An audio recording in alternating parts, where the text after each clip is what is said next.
자, 우리 말씀 같이 나눕시다. 계시록 말씀입니다. 요한계시록 16장 말씀 우리 함께 보겠습니다. 요한계시록 16장 전체 말씀 볼 텐데요.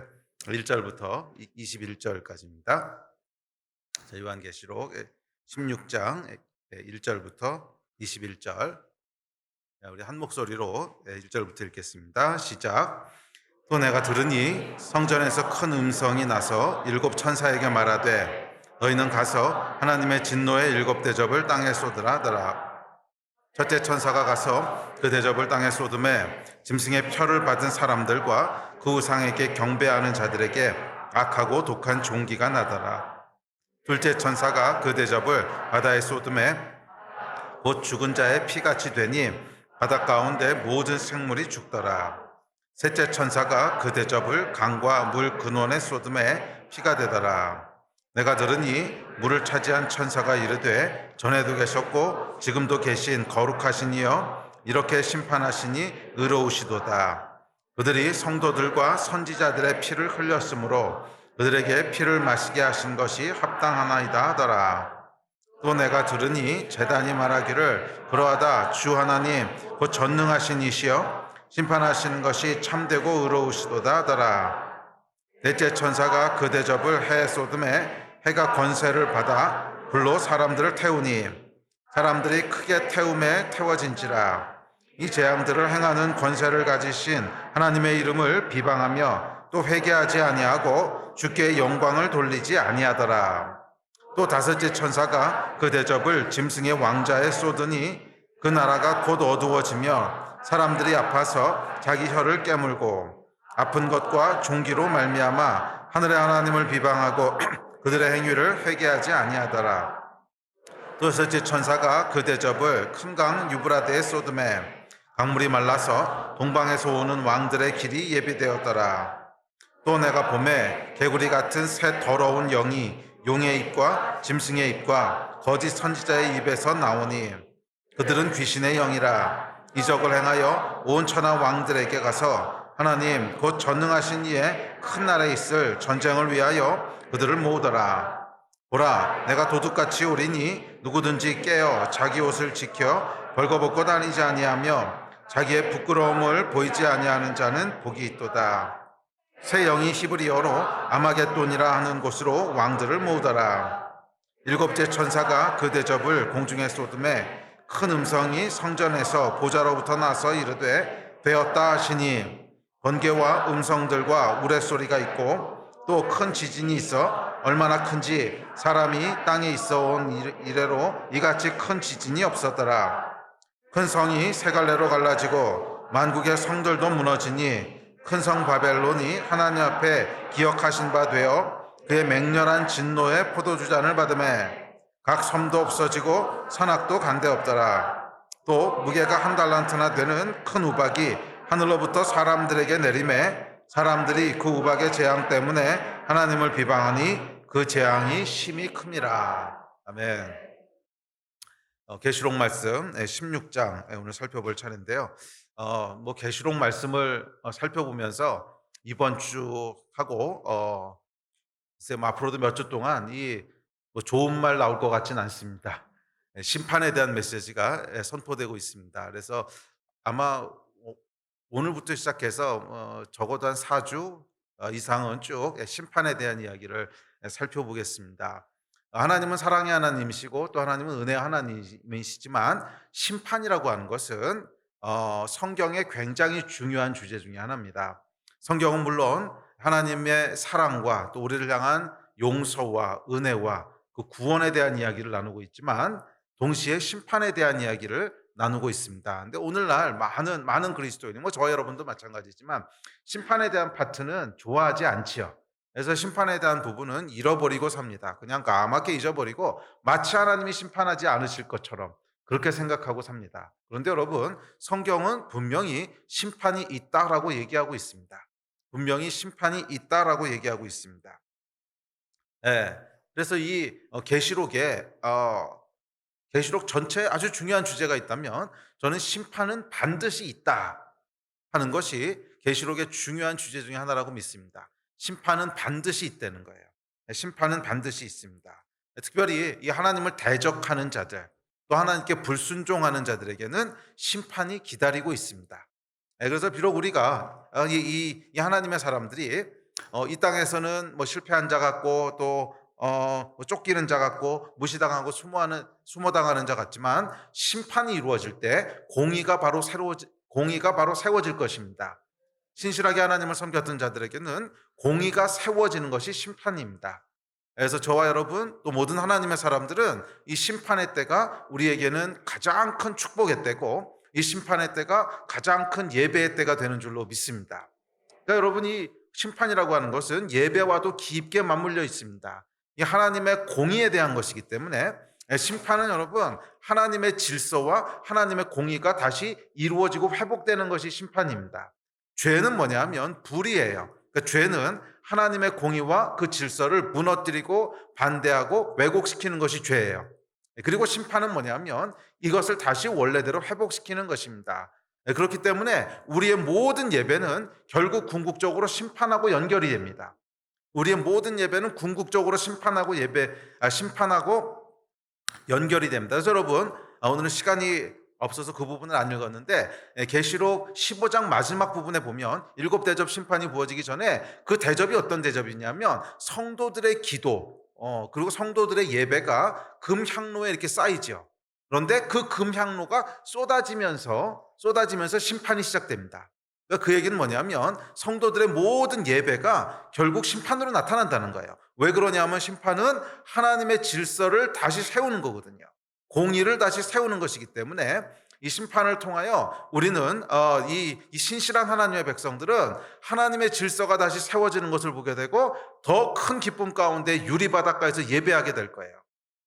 그래서 비록 우리가 죄가 관영한 기간 동안엔 실패한 자 같고 죽임을 당한 자 같고 무시당하고 수모를 당하는 자처럼 보일지 몰라도 하나님의 질서가 다시 세워지는 때, 성도들의 기도가 응답받는 때, 그것이 이제 심판인데 이 심판의 때에 우리는 영광의 하나님 앞에 서게 될 것이고 그것이 우리에게 큰 축복이 되는 줄로 믿습니다. 아, 그래서 사실은 여러분 이 예배가 굉장히 중요해요. 오늘 뭐 이 얘기하려고 그랬던 건 아닌데 예배가 사실 전부예요. 예. 이 하나됨이라고 하는 것도 제가 이번에 중동 갔다 오면서 그 얘기를 중동 선교사한테 나누고 왔는데 이제 하나 되기를 힘쓰라고. 그런데 하나됨은 그래 우리 하나 되자 밥 많이 먹는다고 하나 되는 게 아니에요. 하나됨은 함께 예배할 때 하나 되는 거예요. 함께 예배할 때 하나 되는 거예요. 이 예배가 없으면 여러분 어떻게 되냐면 마음이요 드라이해져요. 예배가 없으면 반드시 마음이 드라이해집니다. 드라이해지면은 절대로 하나 될 수가 없습니다. 삐딱하게 보이고 안 좋은 것만 보이고, 이 마음이 여러분 부드러워졌을 때 하나 될 수 있거든요. 사람은 누구나 죄인이기 때문에 약점이 있고 결점이 있습니다. 그런 죄인들이 하나 되기 위해서는 정말 하나님의 은혜가 필요해요. 그 은혜가 뭐냐면 이런 약점과 결점을 다 가리워 주시는 못 보게 하시는 은혜가 있어야 돼요. 그게 뭐냐면 마음이 부드러워지는 거예요. 예배할 때 우리의 마음이 부드러워집니다. 예배할 때 우리 마음이 부드러워져서 그 죄와 수많은 결점들에도 불구하고 그 사람이 형제가 자매가 아름답게 보이고 고맙게 보이고 이게 있어야 하나가 되는 거죠. 마음이 드라이해져 있으면 안 좋은 것만 보여요. 안 좋은 것만 보이고 짜증나고 우리 안에 있는 죄성이 우리 안에 이제 올라오기 시작하면서 하나 될 수 없습니다. 결국 예배할 때 하나 되는 것이고 또 심판도 마찬가지예요. 우리가 예배할 때 그 예배가 이 땅 가운데 심판으로 나타나게 되는 줄 믿습니다. 자, 그래서 오늘 이제 16장을 통해서 심판에 대한 이야기를 살펴보려고 합니다. 자, 일곱 대접 심판인데요. 지난 시간에도 말씀드렸지만 이 일곱 대접 심판은 일곱 심판 시리즈의 가장 마지막입니다. 그래서 일곱 인의 심판이 있었고 일곱 나팔의 심판이 있었고 그 다음에 마지막이 일곱 대접의 심판입니다.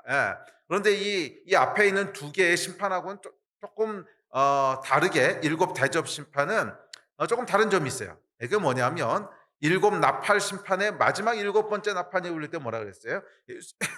재림하실 거라고 추측을 한다 그랬죠. 뭐 재림하신다라고 못 박아 있지는 않기 때문에 100% 그렇게 얘기할 수는 없지만 성경의 여러 구절들을 종합해 보면 아마 일곱 나팔 심판의 마지막 일곱 번째 나팔이 울릴 때 그때 예수님께서 재림하시고 성도들은 이제 휴거되고 하는 이제 그렇게 되지 않을까 그렇게 조심스럽게 추측을 합니다. 자, 그렇다면 일곱 대접 심판은 뭐예요? 일곱 대접 심판이 부어질 때는 믿는 자들은 이미 땅에 없다는 거예요.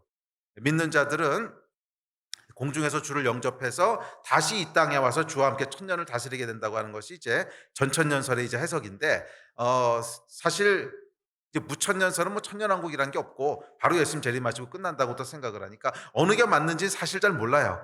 신학자들이 이 얘기도 하고 저 얘기도 하고 성경적인 근거를 가지고 추측해 보는 것인데, 먼 끝에 가봐야 알겠죠. 그렇지만 하여간 전천년설에서 해석하는 바에 따르면 공중에서 예수님을 영접하고 다시 이 땅에 재림해서 천년 동안 이 땅을 다스리게 된다, 그래서 하는 것이 전천년설인데, 하여간 이제 이 해석에 의하면 이 심판받을 때는 뭐예요? 땅에는 이미 하나님을 섬겼던 사람들은 없는 거고 대적했던 사람들만 남아있는 거예요. 그래서 일곱 대접 심판의 특징은 뭐냐면 완전한 심판입니다. 일곱 인의 심판, 일곱 나팔의 심판은 그 심판을 통해서 회개하고 돌이키는 사람들이 있어요. 그런데 일곱 대접 심판은 더 이상 회개하고 돌이키는 사람이 없어요. 오늘 읽으신 본문에도 보시면 알겠지만 그 심판으로 인하여 오히려 하나님을 비방하고 원망하고 더 막 나가지 돌이키는 사람이 나오지 않죠. 그러니까 이 심판은 마지막 완전한 심판을 의미합니다. 자, 그래서 결국 인류 역사의 마지막에는 하나님의 완전한 심판이 있을 것입니다. 그러나 그럼에도 불구하고 이 계시록이라고 하는 것은 지금 우리에게 주신 하나님의 말씀이지 먼 미래에만 적용되는 말씀으로 해석해서는 안 됩니다. 그래서 이 계시록은 여러분 1차적으로 사도 요한이 이 말씀을 받을 때 그때 적용되었던 말씀이고, 지금 현재 우리의 삶에도 적용되고 있는 말씀이고, 마지막에 예수께서 이 땅에 오실 때도 적용될 말씀이에요. 그렇게 해석해야지 옳습니다. 자, 1차적으로 뭐라고요? 사도 요한 때 이미 적용되었던 말씀이고, 지금 현재를 살아가는 우리에게도 적용되는 말씀이고, 마지막에도 적용될 말씀이라는 거예요. 자, 그렇다면 일곱 대접 심판이 우리에게 주고 있는 메시지는 뭘까요? 그렇죠. 심판이 무엇인지를 가르쳐 주는 거죠.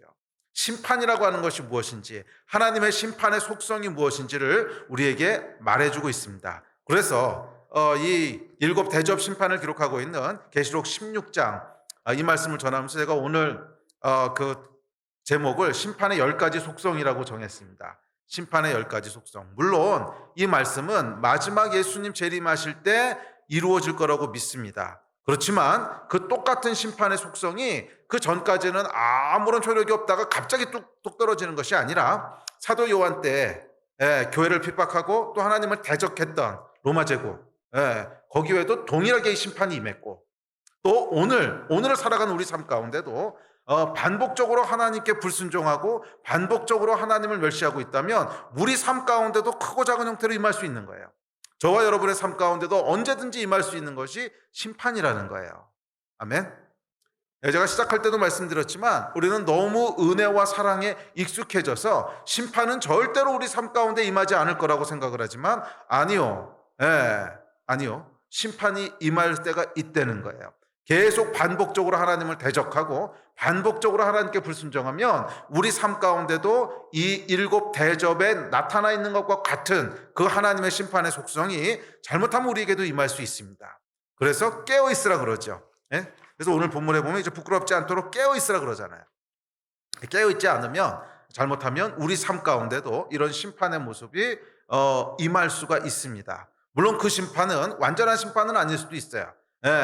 뭐 깨우치기 위한 심판일 수도 있고 돌이키기 위한 심판일 수도 있고 또 어떨 땐 정말 완전한 심판일 수도 있는데, 자, 어찌되었든지 간에 이 계시록 말씀을 통해서 우리 삶 가운데 역사할 수 있는 이 심판에 대한 이야기들을 살펴보면서 깨어있게 되기를 주의 이름으로 축복합니다. 사랑과 은혜, 그 반면에 뒷면에는 심판이 있다고 하는 것을 꼭 기억하시고, 심판이 아니라 은혜의 하나님을 대면하는 여러분 되시기를 주의 이름으로 축복합니다. 자,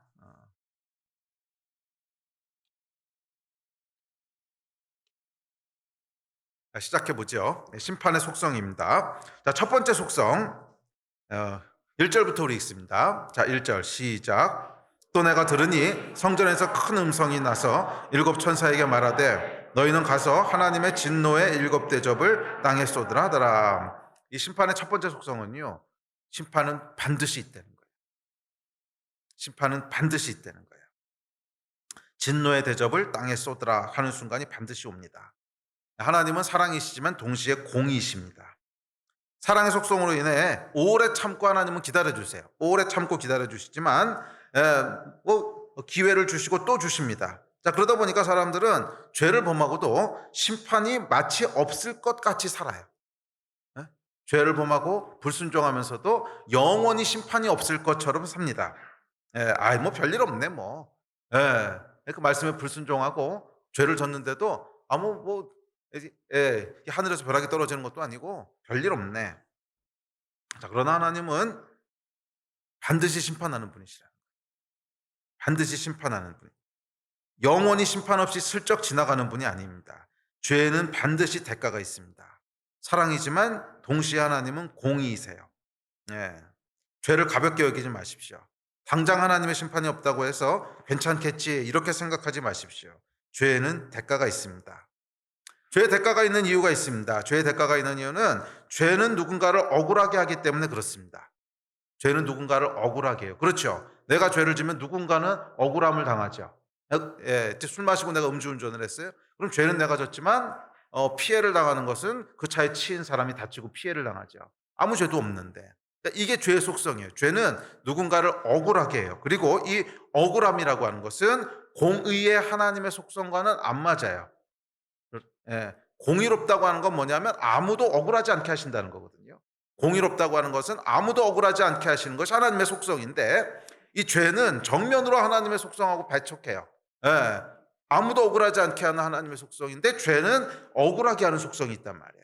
그래서 하나님이 공이신데 죄는 그래서 불의예요. 죄는 불의예요. 의롭지 않은 거예요. 의롭다고 하는 것은 내가 뿌린 걸 내가 거두는 게 의로운 거죠. 근데 그렇지 않고 내가 뿌린 게 아닌데 다른 사람의 죄 때문에 내가 억울해지고 또 내가 죄를 지므로 다른 사람이 억울해져요.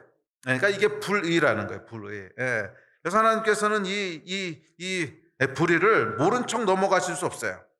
억울함을 풀어주시고 불의함을 바로잡으시는 분이 하나님이십니다. 그래서 죄에는 심판이 있습니다. 죄에는 반드시 심판이 있습니다.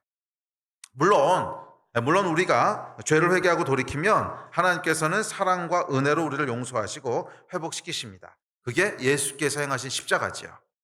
언제든지 돌이키기만 해라. 회개하기만 해라. 그러면 내가 이 불의를 바로잡기 위해서 죄의 대가, 억울함을 다 모아서 십자가에서 처리하신 거죠. 모든 세상의 억울함을 다 모아서 십자가에서 처리하셔서 내가 의를 이뤘다. 그래서 어떤 죄를 졌든지 간에 누구든지 회개하고 돌이키면 용서받고 은혜 가운데로 들어갑니다. 그런데 끝까지 회개하지 않으면 어떻게 되겠어요? 이게 이제 문제인 거예요. 그러니까 오늘 이 심판에 대한 메시지를 죄를 지면 바로 하늘에서 하나님께서 이런 일을 행하셔 이렇게 해석하지는 마세요. 은혜의 하나님이시기 때문에 오래 참으시고 구원의 길을 예비해 두셨어요. 그래서 죄를 짓더라도 회개하고 돌이키면 이 구원의 하나님께서 우리를 구원하시고 용서하세요. 문제는 뭐냐면 이 심판은 언제 임하는 거예요? 끝까지 회개하지 않을 때 그때 임하는 거예요. 자, 그래서 여러분 이 심판의 얘기가 언제 시작되나 보세요. 처음에는 7 인의 심판, 7 나팔의 심판. 이건 뭐예요? 계속 회개할 기회를 주시죠. 그런데 거부하고 회개하지 않고 반복했을 때 마지막에 나오는 게 뭐예요? 7 대접 심판인 거예요. 이거 하고 끝인 거예요. 그래서 이 7 대접 심판에 나와 있는 심판의 속성들은 끝까지 회개하지 않고 돌이키지 않았을 때 우리 삶 가운데 무슨 일이 일어날 수 있는가 하는 것을 경고하고 있습니다. 그러면 여러분 이 메시지를 지금 여러분이 듣고 계시다고 하는 것은 아직 기회가 있다는 뜻이에요. 이 메시지를 듣고 있다고 하는 것은 아직 기회가 있다는 거예요. 이제 기회가 없어지는 때가 와요. 기회가 없어지는 때가 오는데 그때는 이 메시지도 들을 기회가 없었을 거예요. 그때는 이 메시지도 들을 기회가 없을 거예요. 무슨 일이 생겨서 이게 못 나왔든지 교회를 더 이상 안 다니게 하든지 아니면 나오려고 하는데 갑자기 집문이 잠겨가지고 안 열리든지 하여간 더 이상 기회가 없을 때는 이 메시지는 못 들을 거예요. 여러분이 지금 이 메시지를 듣고 있다고 하는 건 뭐예요? 아직 기회가 있다는 거예요.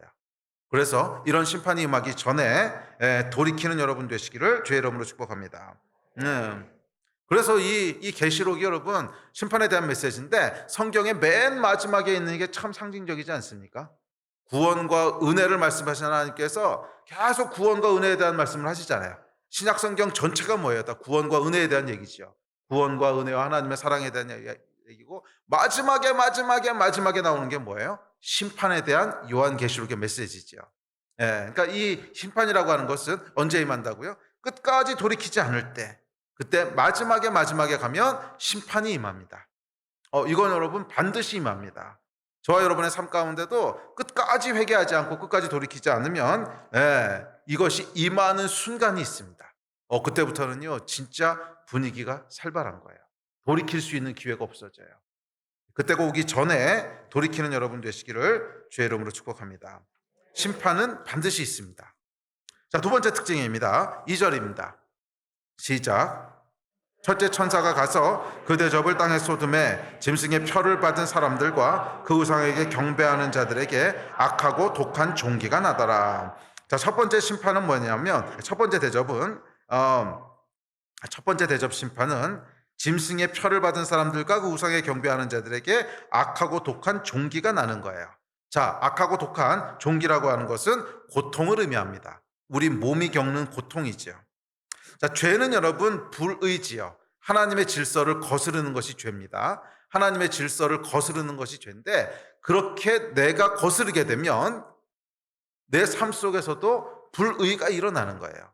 종기가 여러분 뭔지 아십니까? 불의예요, 불의.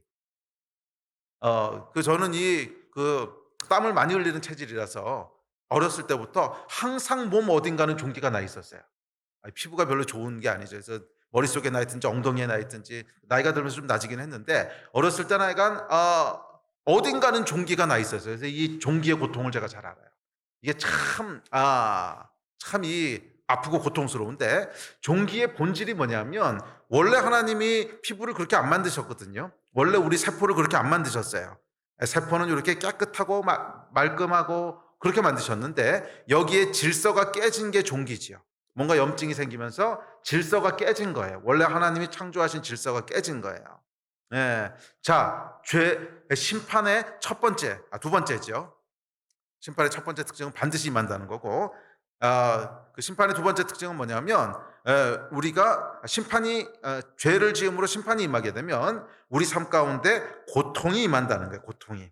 창조주의 질서를 거스르게 되면 그 결과도 역시 질서를 거스르는 모습으로 나타나게 되는데 그것은 고통입니다. 죄를 저지르는 순간은 죄는 달콤하고 매혹적입니다. 그러니까 죄를 짓죠. 이 죄가 너무 맛있을 것 같고 죄가 너무 우리에게 매혹적이고 달콤할 것 같아요. 그런데 그 본질은 뭐냐면 축복을 저주로 바꾸는 거예요. 질서를 깨므로 말미암아 우리 삶에도 질서가 깨지는 저주가 임하는 거예요. 하나님의 질서를 깨므로 말미암아 우리 삶에도 질서가 깨지는 저주가 임하는 거예요. 그래서 이것을 종기라고 이제 표현을 한 거죠. 우리 몸의 질서가 깨지니까 고통을 느끼기 시작하는 겁니다. 자, 심판의 속성은 죄의 결과인 고통을 우리가 겪고 느끼게 되는 거예요. 이 고통은 질병이 될 수도 있고, 상해가 될 수도 있고, 정신적인 고통이 될 수도 있습니다. 여하튼지 간에 죄, 곧 불의의 결과를 우리 몸에 일어나는 불의함, 종기로 겪게 되는 것. 그게 심판입니다. 예. 근데 누구에게 임한다고요? 짐승의 표를 받고 우상에게 경배한 자들, 즉 하나님을 거역하는 자들에게 임하는 심판입니다. 자, 두 번째 대접입니다. 두 번째 대접 심판은 3절입니다. 시작. 둘째 천사가 그 대접을 바다에 쏟음에 바다가 곧 죽은 자의 피같이 되니 바다 가운데 모든 생물이 죽더라. 자, 고대 근동 사람들에게 바다라고 하는 것은 자원의 근원을 의미했습니다. 그러니까 먹고 사는 게 다 바다로부터 나오는 거죠. 예, 그래서 자원의 어떤 그 근원을 얘기하는데 이 생계를 유지하는 근원인데 바다의 모든 생물이 죽었대. 이게 무슨 뜻입니까? 결핍이에요. 자원이 결핍된다는 거예요. 자원이 부족해진다는 거예요. 자, 심판의 두 번째 속성은 결핍입니다. 결핍이에요. 하나님의 심판은 결핍의 형태로 나타나기도 합니다. 이 하나님의 속성이 뭐예요? 풍성함이거든요. 하나님은 풍성하게 주시는 분이세요. 그래서 하나님이 계시는 곳에는 항상 풍성함이 있습니다. 그런데 이 하나님을 거역하고 질서를 거스르게 되면 이 하나님의 속성이 사라지게 되는데 그게 뭐라고요? 결핍이죠. 부족해지는 거예요. 결핍, 궁핍함입니다. 뭐 죄로 인해서 경제적인 어려움을 겪게 되기도 하고 뭐 죄로 인해서 사업이 망하기도 하고 뭐 그럴 수 있다는 거예요. 에이 우연이겠지 뭐 하나님이 쪼잔하게 내가 그 죄 하나 졌다고 사업을 아 아 아니요 여러분. 성경은 그렇게 얘기하지 않습니다. 하나님의 심판은 결핍으로 나타날 수 있다고 얘기합니다. 물론 모든 결핍이 심판은 아니에요. 의인이 받는 고난이 있잖아요. 예. 의인이 받는 고난이 있기 때문에 모든 결핍이 심판은 아니지만 의를 위해서 받는 것도 있지만 하나님의 심판이 결핍의 모습으로 나타날 수 있는 것은 사실이에요. 예. 예. 저와 여러분의 삶 가운데 심판이 결핍으로 나타날 수 있는 건 사실이에요. 계속 불순종해 보십시오. 결국 어디선간 결핍이 나타납니다. 뭐 불순종해도 사업도 잘 되고 잘 나가던데요. 어디선간 결핍이 있을 거예요. 정서적인 결핍이 있든지 관계에서 결핍이 오든지 뭔가는 부족하게 돼요. 왜? 하나님의 질서를 따라 살지 않는데 모든 것이 풍성하다? 그럴 리는 없어요.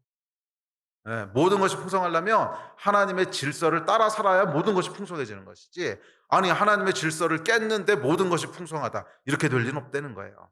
반드시 어딘간 결핍이 생깁니다. 정서적인 결핍이 생기든지 관계가 망가지든지 뭐 가족 관계에서 만족을 못 느끼든지 하여간 어디선가는 결핍이 생겨요. 뭐 재정적으로 어려움이 생기든지 정신이 망가지든지 하여간 어디선가는 결핍이 생깁니다. 왜? 하나님의 속성이 아니거든요. 풍성함이 하나님의 속성이거든요. 자, 그래서 심판은 경제적이든 정신적이든 물질적이든 관계적이든 하여간 결핍의 형태로 나타난다는 것입니다. 세 번째 대접입니다. 4절입니다. 셋째 대접 심판입니다. 시작. 셋째 천사가 그 대접을 강과 물 근원에 쏟음에 피가 되더라. 자, 세 번째 심판은 강과 물이 피로 변한다는 거예요. 이 강과 물이라고 하는 것은 뭐냐면 우리가 살아가는 생태계를 의미합니다. 근데 이 생태계가 파괴됐다는 거예요. 생태계가 파괴됐다는 거예요. 피는 죽음을 의미하죠.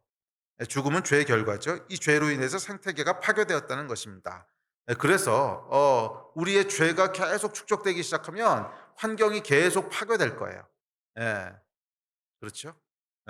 그래서 우리가 지금 이 뭐 기후 변화라든지 또 이번 주에 태풍이 온다고 하는데 뭐 이 태풍이 지금까지 한 번도 경험해 본 적이 없는 태풍이라 그러대요. 예. 이게 뭐 경로도 예측이 안 되고 역대급으로 크고 뭐 하여간 그렇다고 하는데 자기가 이런 식으로 이 생태계가 파괴된다는 거예요. 죄의 결과라는 궁극적으로는 죄의 결과라는 것입니다. 자, 뿐만 아니라 개인적으로도 우리 삶의 환경들이 파괴됩니다. 죄는 여러분 개인적으로 우리가 죄를 범하잖아요. 그리고 그 죄를 돌이키고 회개하지 않으면 우리 삶의 생태계가 파괴됩니다. 내 삶의 환경이 파괴된다는 거예요. 음. 아내와 남편의 관계가 파괴되고 부모와 자녀의 관계가 파괴되고 직장 동료와의 관계가 파괴되고 이웃과의 관계가 파괴됩니다. 죄로 인해 그동안 살아왔던 환경들이 더 이상 살아갈 수 없는 환경이 되는 거예요. 아내와 남편이 더 이상 살아갈 수 없게 되고 부모와 자녀가 더 이상 한 집에서 살지 못하게 되고 뭐 싸워서 뛰쳐나가고 깨지고 직장 동료와 또 이웃들과 내가 살아가던 삶의 생태계가 있는데 이 생태계가 파괴되는 것이 심판이라는 거예요. 그게 심판의 속성이라는 거예요. 물론 마지막에는 이런 것들만 파괴되는 것이 아니라 물리적인 한계, 물리적인 생태계까지 다 파괴될 거라고 예언하고 있습니다. 지금 우리가 살아가는 순간에는 뭐 물리적인 생태계가 다 파괴되지는 않았지만 이 동일한 심판의 속성이 우리 가운데 역사할 수 있다는 거예요. 죄에서 돌이키지 않으면 죄는 결국 우리 삶의 환경을 파괴합니다. 삶의 환경을 파괴합니다. 그동안 누려왔던 것을 누릴 수 없게 됩니다. 죄를 범한 가인은 가족과 영원히 헤어져야 됐습니다. 그렇죠? 가인의 아벨을 죽이고 나서는 더 이상 엄마 아빠랑 못 살았죠. 더 이상 이 가족과 살 수 없게 됐고 고향을 떠나서 다시는 그곳으로 돌아갈 수 없었어요. 유리방황하는 존재가 됐습니다. 삶의 환경이 파괴된 거잖아요. 내가 익숙하게 살아왔던 삶이 있었는데 그 관계들이 있었고 내가 살아가던 터전들이 있었는데 가인이 죄를 짓는 순간 더 이상 그 터전에 머물 수 없게 됐어요. 더 이상 그 터전에 머물 수 없게 됐어요. 거길 떠나야 됐고 다시는 돌아오지 못했어요. 다시는 돌아오지 못했어요. 유리방황하는 존재가 됐습니다. 죄는 우리 삶의 터전을 잃고 유리방황하게 만듭니다. 죄는 우리를 유리방황하는 존재, 돌아갈 곳이 없는 존재가 되게 합니다. 죄는요, 돌아갈 곳이 없는 존재가 되게 해요.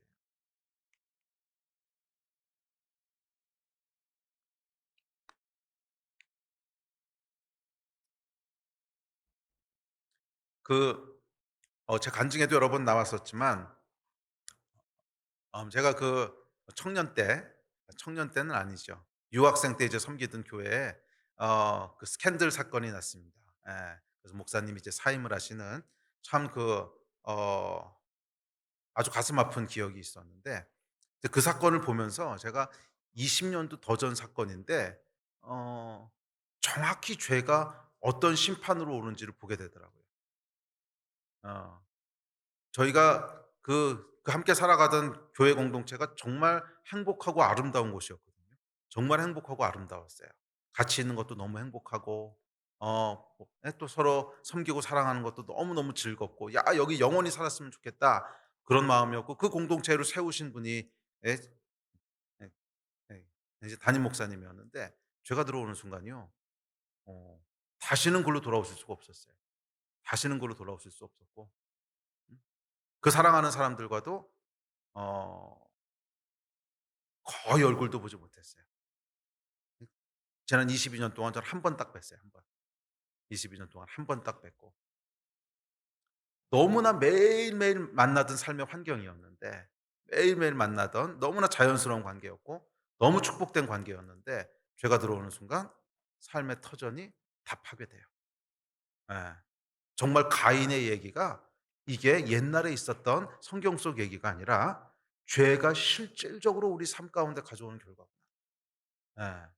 떠나셔야 됐고 다시는 성도들 얼굴도 볼 수 없었고 저도 볼 수 없었고, 죄는 여러분 우리의 삶의 환경을 파괴합니다. 관계를 파괴하고 삶의 환경을 그래서 유리방황하는 존재가 되게 하고 돌아갈 것이 없는 존재로 만듭니다. 심판의 다섯 번째 특징입니다. 어 5, 6, 7절 자, 시작. 물을 차지한 천사가 이르되 전에도 계셨고 지금도 계신 거룩하신 이여 이렇게 심판하시니 의로우시도다. 그들의 성도들과 피를 흘렸으므로 그들에게 피를 마시게 하는 것이 합당하니이다 하더라. 또 내가 들으니 제단이 말하기를 그러하다 주 하나님 곧 전능하신 이시여 심판하시는 것이 참되시고 의로우시도다 하더라. 자, 심판의 다섯 번째 특징은 하나님의 심판은 참되고 의로우시다는 거예요. 참되고 의로우시다는 거예요. 합당하시다는 거예요. 어떤 사람들은 이 하나님의 심판을 이해할 수 없다고 말합니다. 사랑의 하나님이시라면 어떻게 심판을 하셔? 사랑의 하나님이 어떻게 이렇게 잔인하게 사람들을 심판하시고 영원한 지옥에 가게 하시고, 아유 심판은 이해할 수 없어. 예. 그러나 여러분 우리 생각으로 하나님을 재단하지 마십시오. 옳고 그름을 정하시는 분은 하나님이시지 저와 여러분이 아닙니다. 옳고 그름을 정하시는 분은 하나님이시지 저와 여러분이 아닙니다. 성경은 뭐라고 얘기하냐면 그분의 심판은 항상 의롭고 합당하시다는 거예요. 그분의 심판은 항상 의롭고 합당하신다는 거예요. 모든 사람은 결국 하나님 앞에 서게 됩니다. 모든 사람은 결국 하나님 앞에 서게 돼요. 우리가 이 땅을 떠나게 될 때 하나님 앞에 분명히 서게 될 거예요. 예. 그런데 이 모든 사람이 하나님 앞에 서게 될 때 그 중에 어떤 사람도 그거는 억울합니다. 그거는 불의합니다. 이렇게 말할 사람 한 사람도 없을 거라는 거예요. 그게 하나님이세요. 공의로우시기 때문에 억울하게 하지 않으시는 분이세요. 네가 진짜로 나에게 진짜로 나에게 항소할 수 있다고 생각하냐? 진짜로 나에게 항소할 수 있다고 생각하냐? 내가 잘못했고 네가 억울하다는 것을 증명할 수 있겠냐? 한 명도 증명 못할 거다. 주님의 심판은 합당하십니다. 너는 지옥이야 이렇게 말씀하셔도 예 합당하십니다. 다 수긍하게 하시지. 아니요 억울합니다. 이런 사람은 한 명도 없게 하신다. 이게 하나님의 심판의 속성입니다. 많은 분들이 이순신 장군과 세종대왕을 참 염려하십니다. 이순신 아니 그분의 구원에 대해서는 그렇게 걱정하시면서 자기 영혼은 왜 이렇게 걱정 안 하나 모르겠는데, 하여간 이분들도 지옥 가셨습니까? 이게 참 레파토리예요. 어? 예. 이순신 장군도 지옥에 가셨습니까? 참 그분 영혼에 대해서 걱정을 많이 하셨는데 이순신 장군과 세종대왕이 지옥 가는지 천국 가는지는 저는 모르죠. 그건 하나님하고 그분 사이 관계니까.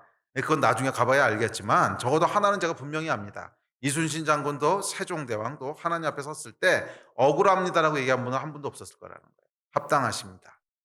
설령 지옥에 갔다고 할지라도 지옥에 가는 것이 합당합니다. 공의로우십니다.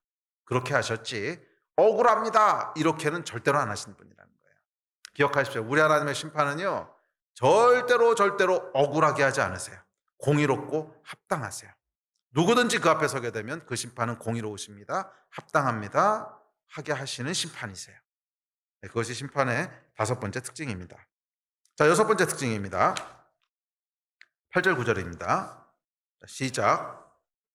넷째 천사가 그 대접을 해에 쏟음에 해가 권세를 받아 불로 사람들을 태우니 사람들이 크게 태움에 태워진지라. 이 재앙들을 행하는 권세를 가지신 하나님의 일을 비방하며 또 회개하지 아니하고 주께 영광을 돌리지 아니하더라. 자, 이게 보면 여러분 이제 태양이 갑자기 훨씬 더 뜨겁게 돼가지고서 불로 사람들을 다 태운다고 이렇게 얘기합니다. 자, 이게 무슨 말이냐면 태양은 뭐예요, 여러분? 모든 생명의 원천입니다. 그렇죠? 태양이 없으면 아무도 살 수 없죠. 모든 생명의 원천은 태양으로부터 옵니다. 모든 에너지가 태양으로부터 오기 때문에 그렇습니다. 태양이 없으면 적어도 지구상에는 생명이 존재할 수 없습니다. 고맙고 감사한 존재죠. 그런데 이런 태양이 변하여 불로 사람들을 태운다는 거예요. 자, 무슨 말인 것 같아요? 축복, 고맙고 감사한 존재가 오히려 저주, 죽음을 가져오는 존재가 된다는 거예요. 저는 이것이 심판의 가장 무섭고 가슴 아픈 면이라고 생각해요. 축복이 돼야 될 것이 오히려 저주가 되고 가장 감사해야 될 것이 가장 큰 고통이 되고 이게 심판이라는 거예요. 그게 여섯 번째 심판의 속성입니다. 축복, 가장 고맙고 감사하던 것이 변하여 태워 죽이는 저주가 되는 거예요. 자, 예를 들어서 여러분 사랑하는 사람의 죽음을 한번 생각해 보십시오. 사랑하는 사람의 죽음. 물론 뭐 죽음이라고 하는 것이 내가 졌던 어떤 구체적인 죄의 결과로 죽음이 오고 이런 건 아니지요. 하지만 사망이라고 하는 것이 죄의 가장 궁극적인 결과인 건 맞지요. 죄가 들어와서 그 대가로 사망이 온 거죠. 그러니까 우리의 삶 가운데 사망이라고 하는 것이 들어온 것은 궁극적으로 죄 때문이라는 거예요. 그래서 이 사망에는 죄가 가지고 있는 모든 속성들이 단호가 있습니다. 심판의 모든 속성들이 이 사망엔 단호가 있어요. 근데 사망이 뭐라나 보세요. 예. 사랑하는 사람이 사망이라는 거를 딱 맞닥뜨리게 되면 사랑한 것만큼 고통스러워요. 사랑하지 않은 사람은 그만큼 고통스럽지 않아요. 전혀 모르는 사람은 하나도 고통스럽지 않아요. 그러니까 여러분 이상하잖아요. 예. 그래서 옛날에 노래에 뭐 사랑은 눈물의 씨앗 뭐 이런 노래도 옛날에 있었는데 그러니까 이게 뭐예요? 사랑한 것만큼 고통을 줘요. 사랑을 안 했으면 고통이 없었을 텐데. 모르는 사람이었으면 차라리 고통이 없었을 텐데. 이게 여러분 참 모순이지 않습니까? 사랑을 하면 사랑한 것만큼 축복이 와야지. 왜 사랑을 했는데 사랑한 것만큼 고통이 오냐고. 이게 여러분 죄예요. 죄는 축복을 변해서 저주가 되게 해요. 그러니까 죄는 마이너스 사인 앞에다 갖다 붙이는 거예요. 응? 마이너스 사인을 갖다가 붙이는 거예요. 그러니까 하나님이 만들어 놓으신 큰 축복이 있는데 크면 큰 것만큼 딱 앞에 마이너스를 붙여버리니까 그만큼 큰 고통이 되어버리는 이게 여러분 죄입니다. 이게 죄에 대한 심판이에요. 태양이 변하여 태움으로 태워버리는 태양이 오히려 사람들을 태워서 죽이는 가장 감사하고 모든 생명의 원천이 되는 그것이 오히려 우리에게 죽음을 가져오고 우리를 고통스럽게 하는 자, 이런 거 네, 이것이 여러분 죄라는 거예요. 또한 불륜 뭐 이런 거 여러분 생각해 보세요. 불륜 네, 불륜에 대한 심판은 가장 축복이 돼야 될 남편 또는 아내가 상상할 수 없는 고통을 주는 존재가 됩니다. 그렇죠. 배우자가 불륜. 그럼 어떠겠어요? 가장 기쁘고 감사하고 축복이 되는 존재인데 그 사람으로 인해서 가장 큰 고통, 정말 죽을 것 같은 고통을 당하게 되죠. 이게 뭐예요? 죄가 가져오는 심판이라는 거예요. 죄가 가져오는 심판이라는 거예요. 심판의 여섯 번째 특징입니다. 죄는 축복을 저주로 바꾸는 고통스러운 심판을 가져옵니다. 죄는 축복을 저주로 바꾸는. 자, 그런데 9절에 보면 흥미로운 말이 나오는데 이 재앙을 경험한 사람들이 회개하지 않고 오히려 하나님을 비방했다는 거예요. 9절뿐만 아니라 11절도 마찬가지입니다. 예, 이, 이 대접 심판을 보면 다섯 번째 대접 심판에도 사람들은 회개하지 않습니다. 오히려 하나님을 비방합니다. 이게 뭐예요, 여러분?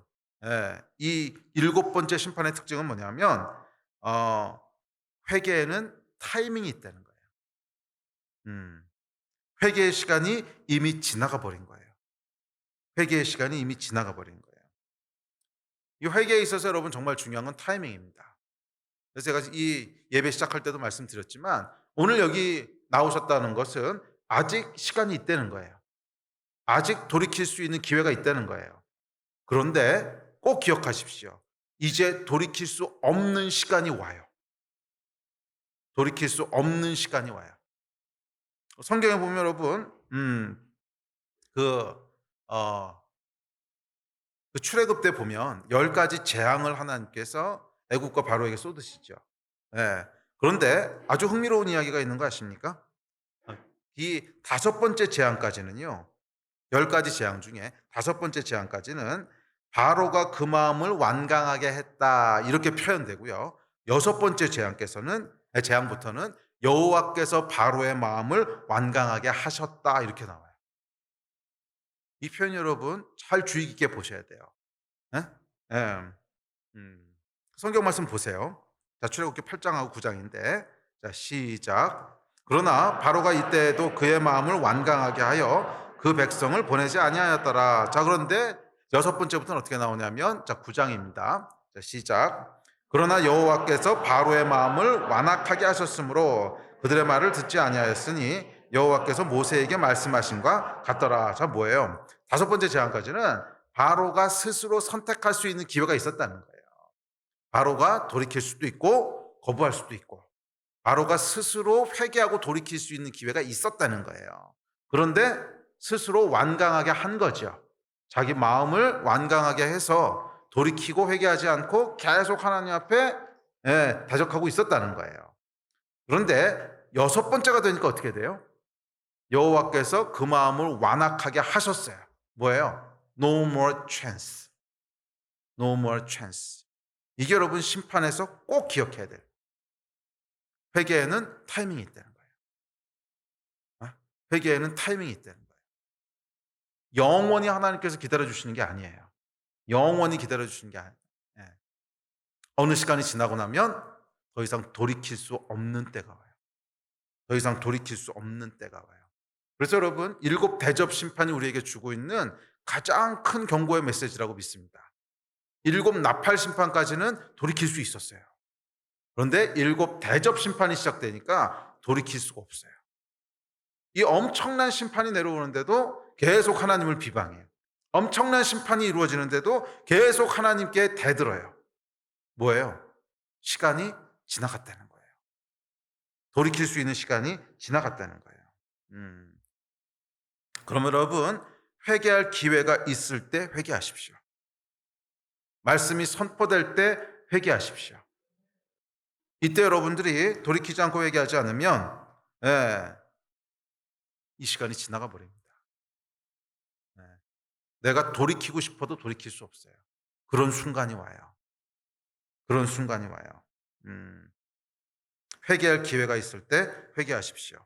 미루지 마십시오. 여호와께서 그 마음을 완악하게 하실 때가 옵니다. 이건 정말 여러분 무서운 일입니다.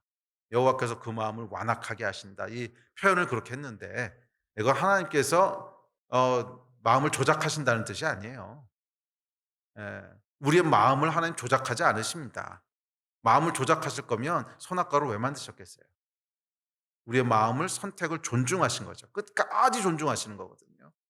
마음을 완악하게 했다라고 하는 것은 뭐냐면 기회가 지나가 버렸다 이런 뜻이에요. 기회가 지나가 버렸다. 거기는 더 이상 이제 돌이킬 수 없을 때가 됐다. 아시죠? 하나님께서는.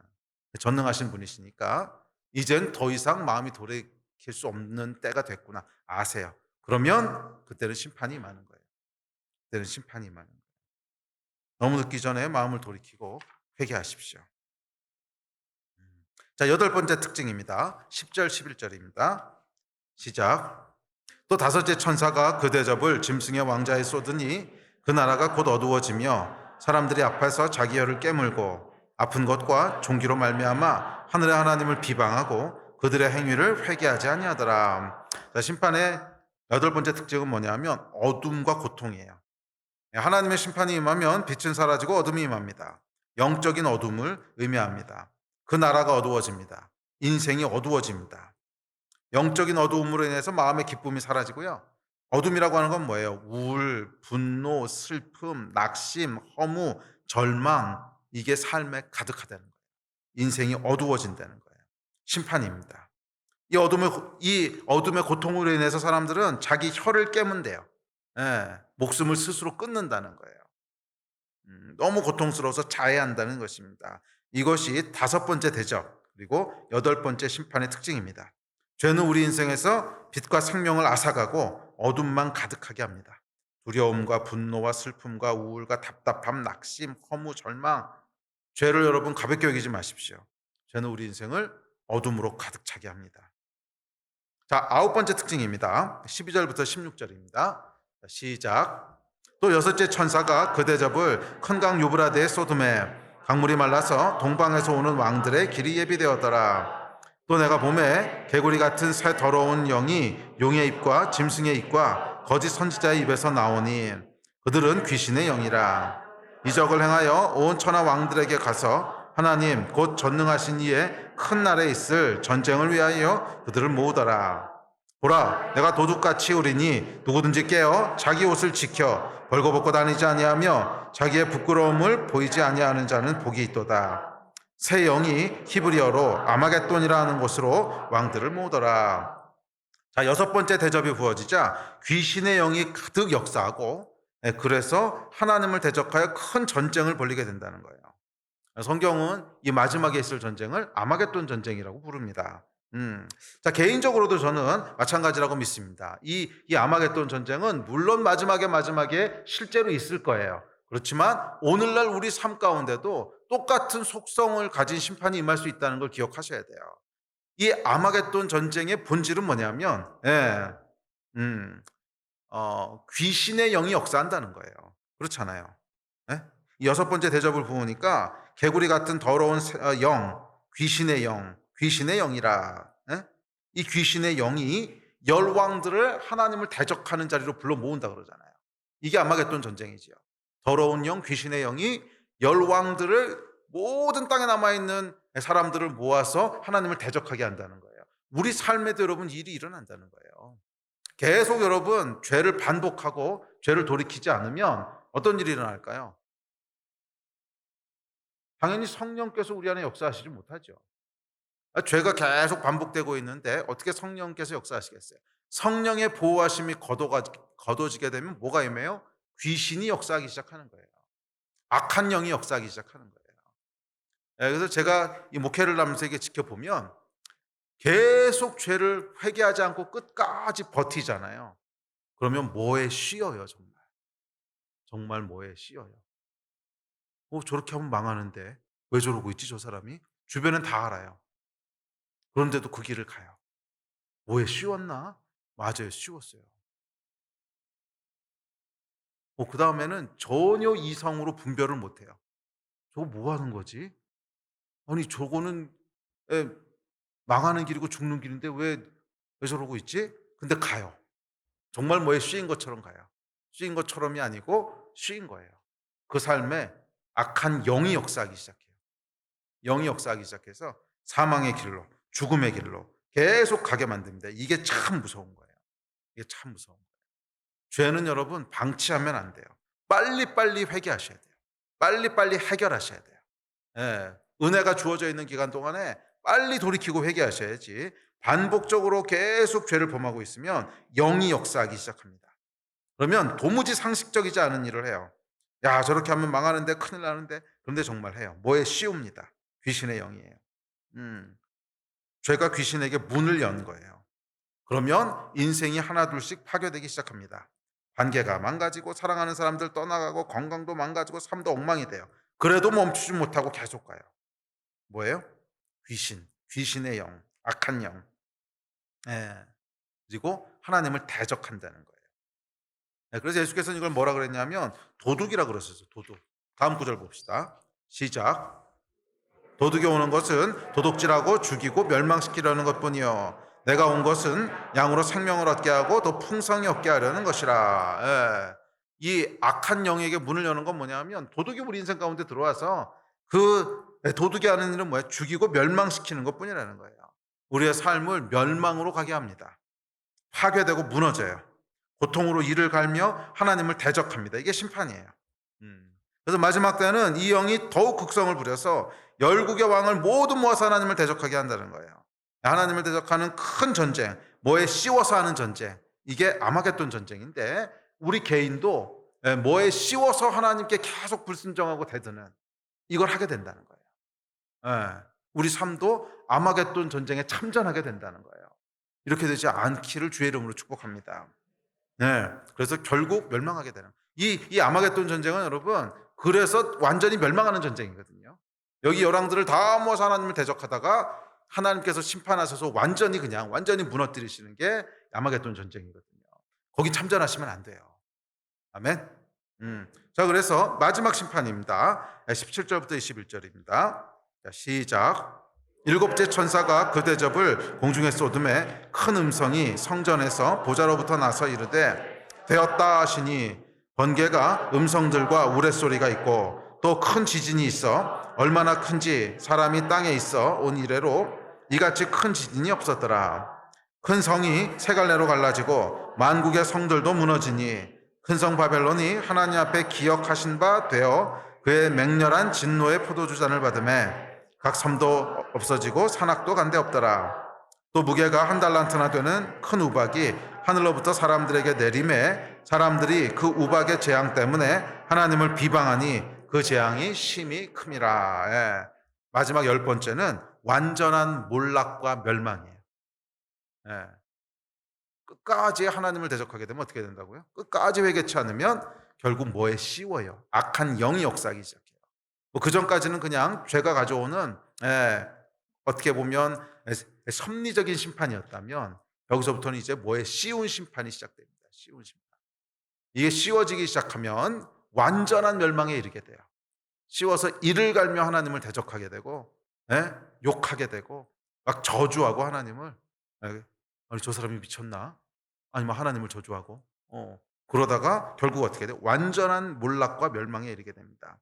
큰 성 바벨론이라고 하는 것은 뭐냐면 인간이 세우는 모든 문명이고 개인적으로 내 삶의 모든 것이라는 뜻이에요. 이 땅에서 살아가는 모든 것. 그게 다 무너진다는 거예요. 큰 성이 세 갈래로 갈라지고 만국의 성들이 무너집니다. 섬도 없어지고 산악도 간데 없습니다. 죄의 결과는 완전한 몰락과 멸망입니다. 개인적으로도 여러분 똑같아요. 죄의 속성은 동일합니다. 죄는 결국 우리의 인생을 완전히 몰락하게 하고 망하게 합니다. 아무것도 남지 않게 됩니다. 인생이 빈털터리가 됩니다. 사람도 건강도 명성도 평안도 기쁨도 아무것도 남지 않게 돼요. 이게 죄의 결과예요. 이게 심판이에요. 죄를 가볍게 여기지 마십시오. 아멘. 아멘. 예배팀 나오십시오.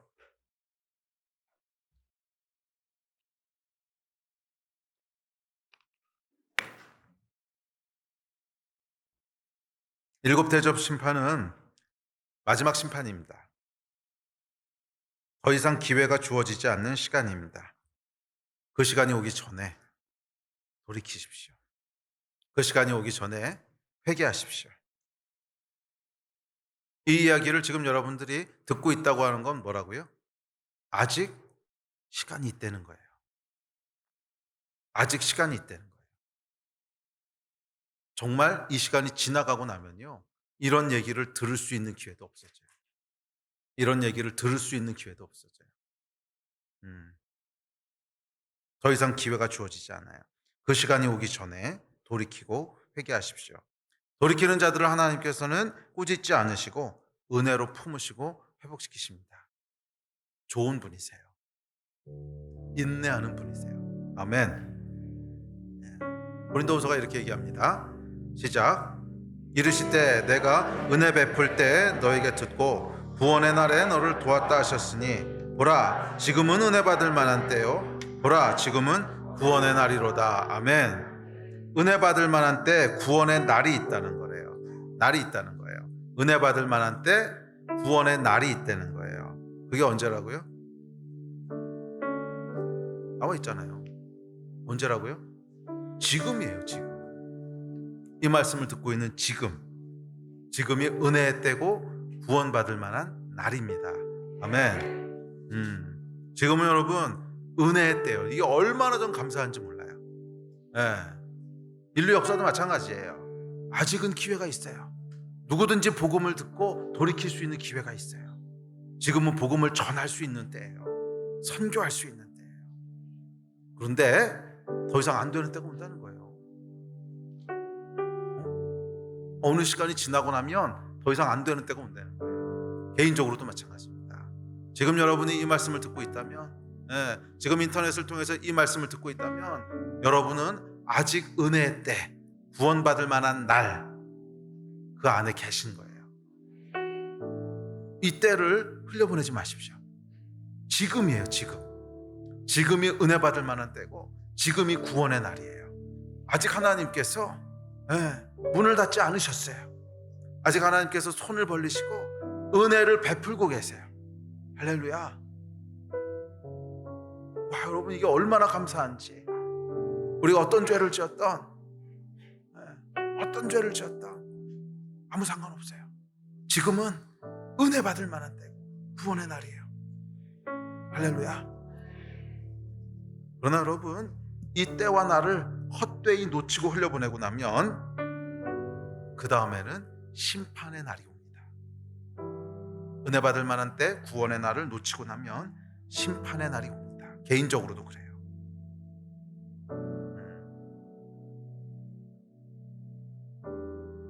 은혜의 하나님을 놓친 사람은 심판의 하나님을 만나야 돼요.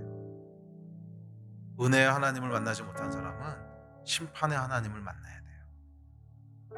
오늘 은혜의 하나님을 만나지 못하면 내일은 심판의 하나님을 만나야 돼요. 아멘. 오늘 은혜의 하나님을 만나지 못하면 내일은 심판의 하나님을 만나야 돼요. 저는 여러분이 오늘 은혜의 하나님을 만나시게 되기를 주의 이름으로 축원합니다. 주의 이름으로 축원합니다. 자리에서 일어나서 기도합시다.